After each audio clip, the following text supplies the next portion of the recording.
Professional authoritative voiceover. This is an analysis from Alpha Business Media. Welcome back to the Deep Dive.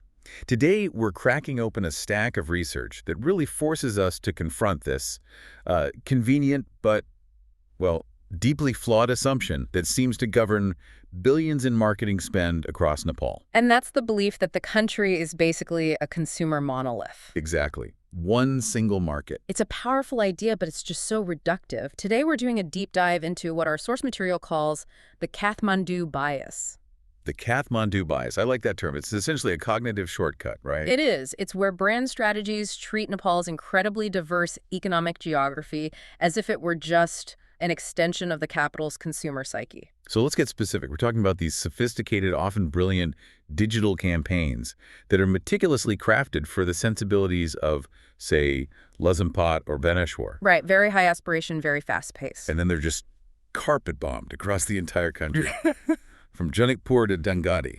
With zero changes. And the research suggests this is creating a real palpable tension with consumers in these burgeoning Tier-2 cities like Pokhara, Biratnagar, and Butwal. It sounds like more than just tension. It's a strategic failure. It's a critical strategic failure, and it's built on misallocated digital capital.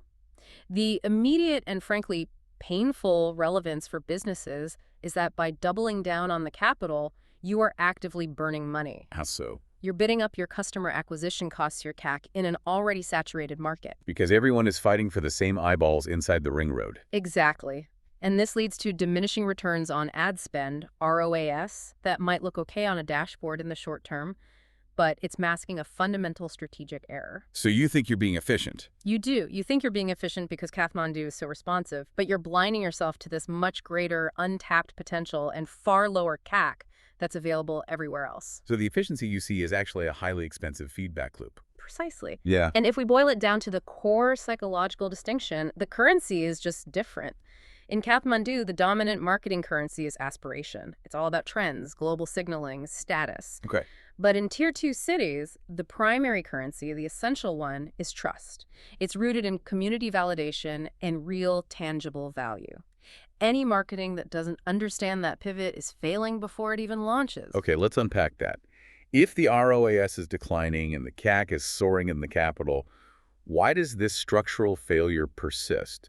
It seems like it shouldn't be that hard for agencies to just shift their focus. You'd think so, but it's hard because it's a systemic issue. It's built on entrenched behavior, not just, simple incompetence. We've identified 3 core mechanisms that really perpetuate this Kathmandu echo chamber. Okay, what's the first one? The first is what we call data gravity. Data gravity, meaning the system itself just pulls everything toward the capital. Yes, because Nepal's entire digital marketing ecosystem, the agencies, the analysts, the brand strategists, they're all physically and mentally concentrated right there within the ring road. So their whole world is Kathmandu. Their whole world is Kathmandu. So an agency manager runs an A/B test.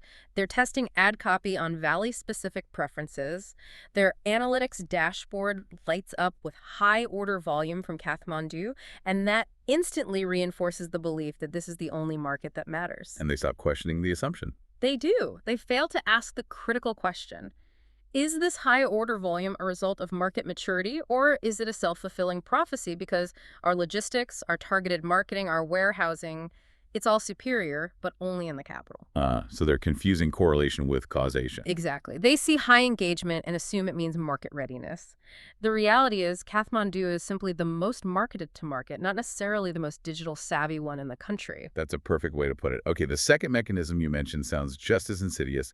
The fallacy of homogeneous digital access. It's a huge trap. I mean, we've all seen the fantastic rapid proliferation of smartphones and 4G across the country. It's a great achievement. Sure. But that leads to this dangerous assumption that digital access automatically equates to digital behavior. So just because everyone can open a web page, we assume they all want to buy the latest gadget or fast fashion. Precisely. The context and the intent are just worlds apart. In Kathmandu, a smartphone is often for social signaling, entertainment, frictionless commerce, food delivery. Right. But in a place like Nepalganj, that same smartphone's primary utility might be essential communication with family working abroad.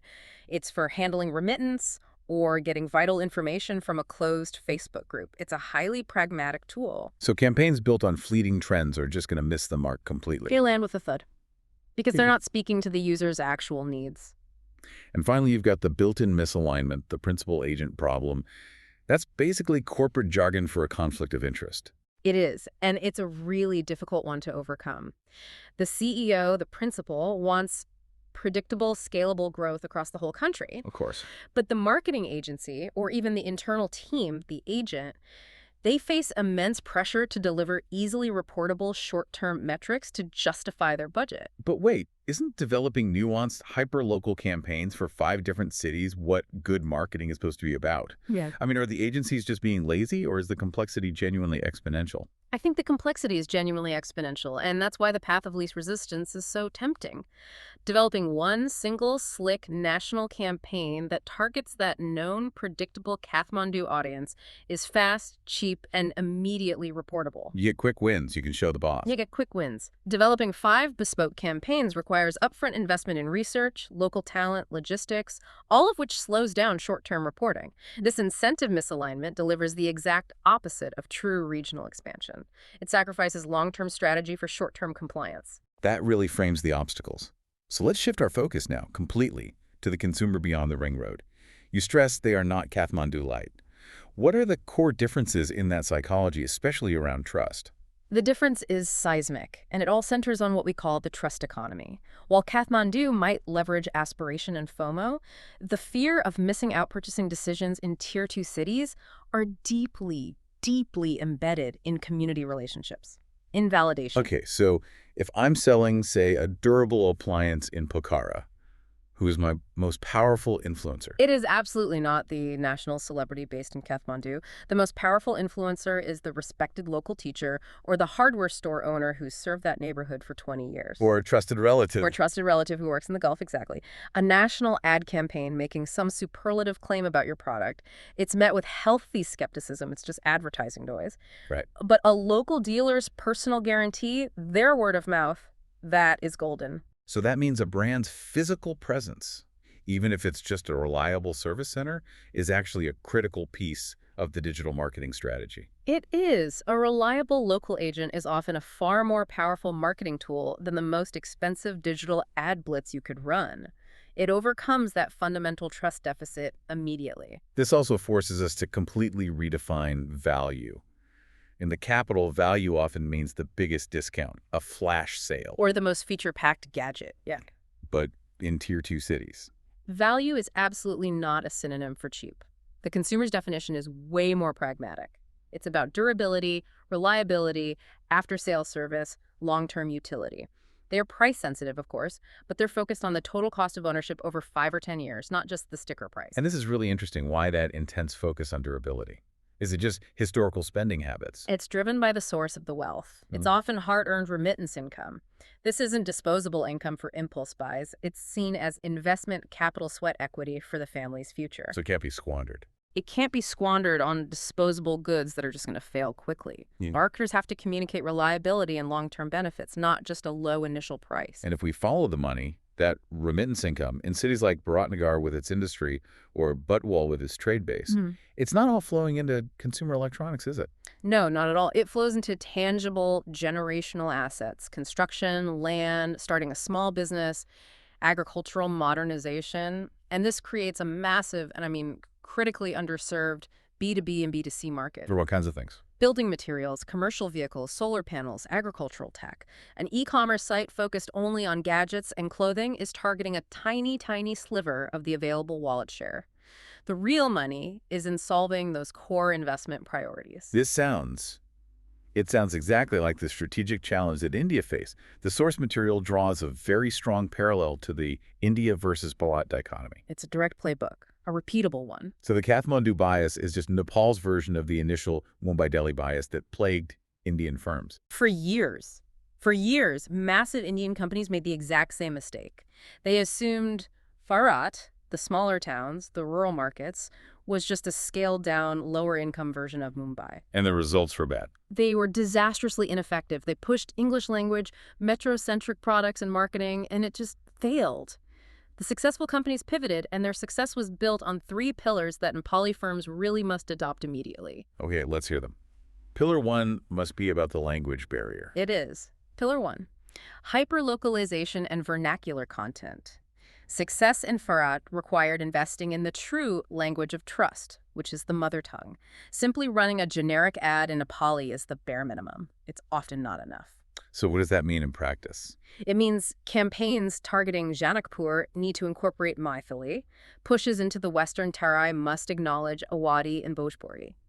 This isn't just about translation, it's about cultural resonance. It makes the consumer feel seen. And that kind of cultural investment probably helps overcome that digital skepticism we talked about. What about Pillar 2? The creation of trust-based visual networks. That's physical plus digital. Recognizing you can't build digital trust overnight, the successful companies invested in vast networks of human agents to bridge that gap. Give us a concrete example of that. Absolutely. Think of fintech companies in India. They wanted to reach unbanked populations, so they used local kirana or corner store owners as banking correspondents. Ah, so they used existing trusted figures. Exactly. These trusted local figures, the ones who know the families who live in the community, they act as the human face of the digital brand. They help with onboarding, explain complex products, and act as a local point of contact. That seems critical for local e-commerce.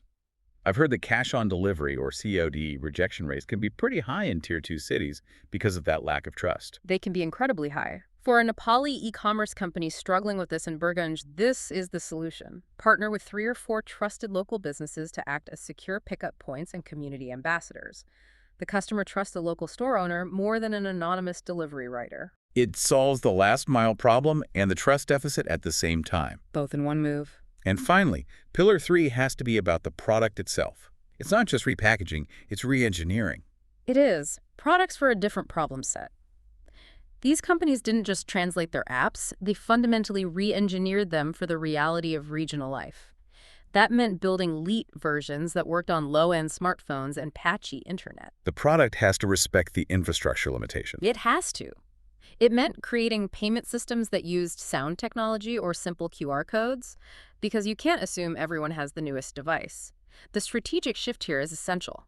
The question has to move from the lazy, how can we sell our Kathmandu-centric product in Butwal, to the much more insightful, what are the unique problems of the Butwal consumer? Like power outages or intermittent connectivity. Or that hard-earned capital investment we mentioned. And then how can we build a product or service to solve those problems? That shift is what separates the real market leaders from the legacy players. So what does this all mean for the business leaders listening? We've analyzed the bias, the psychology, we have this regional playbook. It feels like we are truly at an inflection point where the Kathmandu bias has gone from being maybe tolerable to being a critical, expensive vulnerability. I think that's right. And there are 2 very divergent paths forward for businesses right now. What are they? Path 1 is the status quo. We can call it the spiral of diminishing returns. This means you double down on Kathmandu. You escalate a war of attrition for the same set of customers. Yeah, your CAC keeps soaring. Your CAC will continue to soar, your ROAS will continue to decline, and your total addressable market, your TAM, remains artificially capped. This path, it inevitably leads to high operational costs and eventually stagnation. Okay, and path 2, the difficult path that requires courage and real investment. That's the pivot. Investing in regional intelligence. This means treating the rest of Nepal as a portfolio of distinct, unique market opportunities, not just some single hinterland. It requires deliberate, upfront investment. What kind of investment? Hiring local market managers in places like Pokhara who live and breathe that market. Commissioning actual ethnographic studies, not just relying on the web traffic analytics that confirm your existing bias. And the reward for that difficult investment must be pretty substantial, otherwise no one will take it. It is the only route to sustainable growth. You unlock a far larger TAM, you achieve a sustainable and much lower CAC in less competitive environments, and you build a powerful competitive moat that's forged from genuine trust and loyalty. Market leadership in the next 5 years won't be determined by the size of your marketing budget. It'll be determined by the depth of your regional understanding. That's it. Which brings us to the hard truth, doesn't it? The data you need to dismantle the Kathmandu bias, the intelligence on local remittance flows, on the Maithili consumer, the Butwal trader, that data isn't going to be served up on a platter by your existing analytics dashboard. No, you have to go out and get it. Businesses must become the authors and generators of this regional playbook themselves. You have to create that intelligence. So the critical question for every leader listening is no longer if they should look beyond Kathmandu. The question is whether you will have the foresight to view regional intelligence as a core strategic asset to be cultivated rather than a cost to be minimized before your competitors do. Yeah.